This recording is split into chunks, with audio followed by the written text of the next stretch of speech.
Greeting and salutations. I am Lloyd, a producer at LCD Productions, and I have come to share this new series of visual audiobooks with you, the listener, the supporter, the viewer. Together we will go on a journey like never before, fly to new heights with Project Aerospace, explore new land and cityscapes with photations, even change the dimension of time through the power of time-lapse photography from live to tape. We'll even travel beyond the mind's eye into worlds captured and generated through animation from Thumbs United daily animation series. As we together go on these journeys filled with photography and theater of the mind, I hope you remember the core belief that we hold, that anyone can become the master of art, meaning that it is not some born skill what makes someone good at being creative. It is a desire to practice and spend time being creative that creates the master. I hope that these films, photography, and stories inspire you to set some time aside and practice some creativity.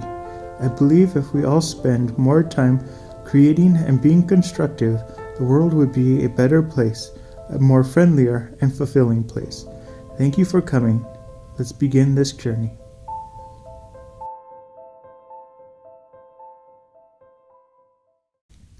This is Live to Tape in partnership with Project Aerospace for the visual audiobook of the Girl Aviators and the Phantom Airship. Chapter 10. In the Nick of Time. Excitement had reached its topmost pitch on the aviation field. It was but few minutes to starting time for the great contest, and already 4 young aviators had their winged craft in line before the judges' stand. Engines were belching clouds of acrid blue smoke, heavily impregnated with oily smelling fumes. The roar of motors shook the air. Folks in the grandstands and on the crowded lawns excitedly pointed out to one another the different machines, all of which bore large numbers. Excited officials, red-faced and perspiring, bursted out importantly, while from the top of the judges' stand a portly man bellowed occasional announcements through a megaphone. Suddenly he made an announcement that caused a hum of interest. Machine number 7, Fan Harding, owner, has withdrawn from the race, he announced. A buzz of comment went through the crowd. Jess, Jimsy, and Hal Homer, standing in a group by the empty Prescott hangar, exchanged astonished glances as they heard the news. What did that mean? Fanny had been swaggering about, boasting of his wonderful airplane, and now it appeared at the 11th hour he had decided not to enter it.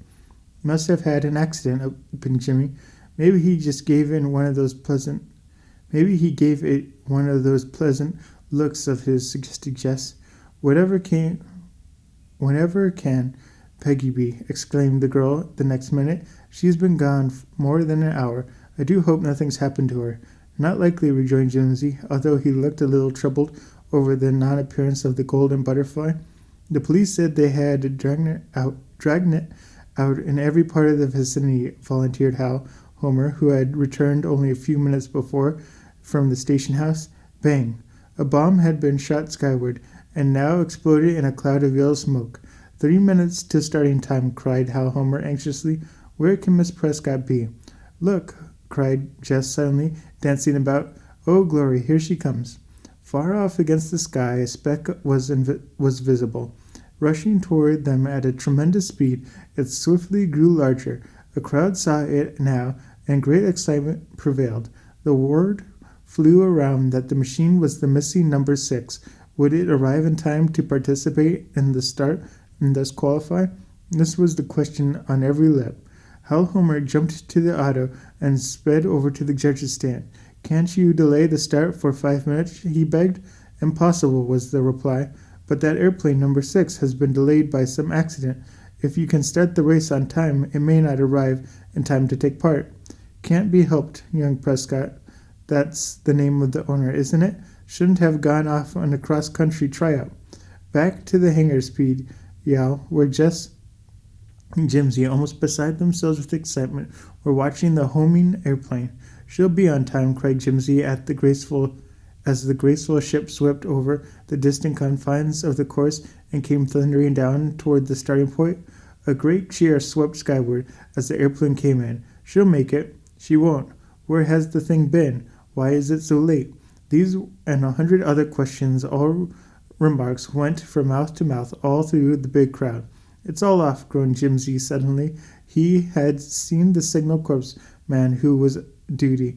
It was to fire the bombs, outstretching himself on the ground, awaiting the signal to touch off the starting sign.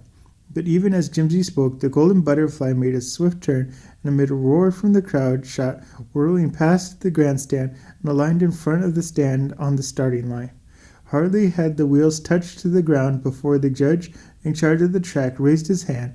A flag flew, and the signal corps man jerked his arm back, firing the bomb that announced the start. Boom! As the detonation died and the airplane shot forward, rising into the air, still almost in a body like flock of birds. It was a spectacle never to be forgotten, and the crowd appreciated it to the full. But up in the grandstand, in conspicuous places, sat three persons who did not look as well pleased as those about them. So the girl is going to take a chance, muttered Harding. Well, so much the worse for her. If she wins, I'll put it in a protest and compel her to unmask. Won't that Prescott and Bancroft bunch be astonished when they find out that we were on their little game? Chuckled J. Duke. It will be as good as play. That's what it will, grinned Gid. They'll find out that they can't humiliate me and not suffer for it, granted out Fanning. Wondering where that girl went to on her tryout spin, inquired Dale. It doesn't make much difference where, but she certainly came back with a grandstand play, rejoined Gid. Well, if she wins the race, it will be for our turn, Fan assured him.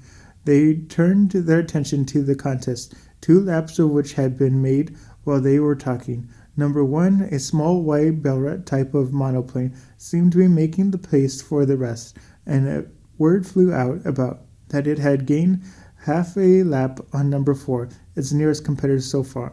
But it would be a long contest, said the wiseacres in the crowd, and accidents may happen at any time.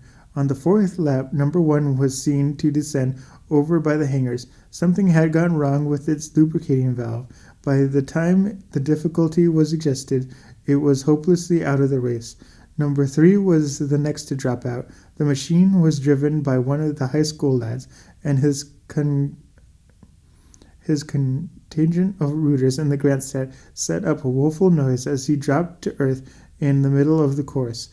A broken stray had made it dangerous for him to remain longer in the air. The left number 6, the Prescott machine, number 2, 4, and 5 still in the air. Number 6 had gained a lap on number 5, went up with a cry presently as number 5, so far the leader, had been seen losing speed on the 15th lap. The Golden Butterfly was in truth doing magnificently, but try as her operator would, it did not seem possible to shake off number 5, another high school boy's machine, which clung persistently to its stern. Number 4 aligned for more gasoline on the 20th lap and lost a round of the course thereby. A few seconds later, number 2 was also forced to descend with heated cylinders. This practically left the race between number 5 and the Golden Butterfly. Round and round they wore, neither of them gaining, neither losing foot apparently. The thunder of their engines grew deafening, monotonous, and the crowd watched them as if hypnotized by the whirling aerial monsters. All at once, though, a mighty roar proclaimed that something was happening, and gazing down toward the further end of the track, it would be seen that the number 6, the Golden Butterfly, had made a darting attempt to gain on the other machine and had succeeded. So close did the 2 airplanes edge to the end pylon in the effort to secure the inside plane that for an instant it looked as if a crash must result. A thunder of cheers greeted the Golden Butterfly as she swept by the grandstand on the next lap. That girl can drive, all right, grudgingly admitted Fan Harding. Yes, she's pretty as a picture, too, put in Gid Gibson. Guess you're going to have to struck on her once, weren't you? I guess you were struck on her once, weren't you, Fan? Oh, shut up, growled Fanning angrily. It makes no difference to you, does it? The airplanes had been racing for an hour now, and neither showed any signs of slacking speed. On the contrary, as they warmed out, they seemed to be going quicker All at once, an incident occurred which brought the crowd to its feet, yelling and cheering as if in wild.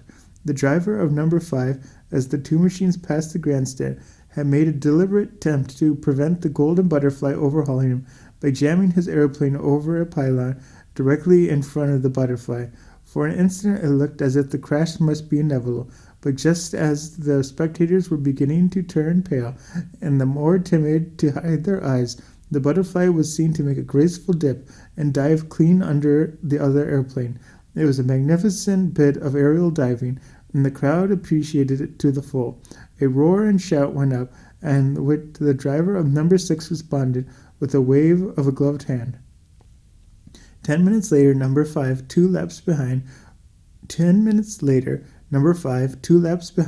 and with the leaking radiator dropped out of the race, leaving the Golden Butterfly the winner. Van Harding was white as a sheet as he saw an official with black and white checkered flag step out onto the field. This was the signal to the Golden Butterfly, which was still in the air, that the race was over. As the Prescott airplane dropped to earth in front of the grasslands amid the rapture applause, the son of the Sandy Bay banker deliberately rose and made his way toward the judges' stand, to which Hal Homer and the Bancrofts, to the core of a shouting, yelling mob of enthusiasts, were already conducting the daring driver of number 6. Special policemen made a path for the aviator and his friend, while cries of "Take off your helmet! We want to see you! What's the matter with number 6?" 100 other cries arose. But the driver of number 6 did not respond, and with his helmet still on his head, was conducted before the judges to receive their congratulations. The helmet was still in place when Van Harding came shoving through the crowd and finally reached the little group. "As a competitor, I demand that number 6 take off his helmet," he cried. The judges turned to him in astonishment. "This is most unnecessary, seemingly, sir," said one of them. "No doubt in good time Mr. Prescott will take off his helmet." "Oh, no, he won't," shouted Fanning, at whom all the group was now gazing. "He won't, I'll tell you, and for a good reason, too. That's not Roy Prescott at all, but his sister Peggy." But the words had not left his lip before Jimsy, with a quick motion, jerked off the aviator's helmet and disclosed the handsome, perspiring features of Roy himself. In the few minutes Roy had found time to briefly explain how he and his sister had changed garments. "Well, I guess that settles that question," cried Jimsy triumphantly, as a mighty shout went up. "It certainly does," said one of the officials. "Where is that young scamp, officer? Find the young man who made that accusation, and bring him here to explain himself." But the disgruntled Fanning had dived off into the crowd the instant he saw into what a tremendous blunder he had fallen, and although the strict search was made for him, he was not to be found. The next chapter is Chapter 21, The Phantom Airship. Thank you for experiencing this journey we have created here at LCD Productions. For more information on how to support these films and projects, visit photations.com/support. Fine art photography prints from journeys around the world can be purchased from photationstore.com, and digital downloads of our photography and visual audiobooks is available for personal use. Commercial use is available at a different rate. Thank you for your time. I hope to see you here again.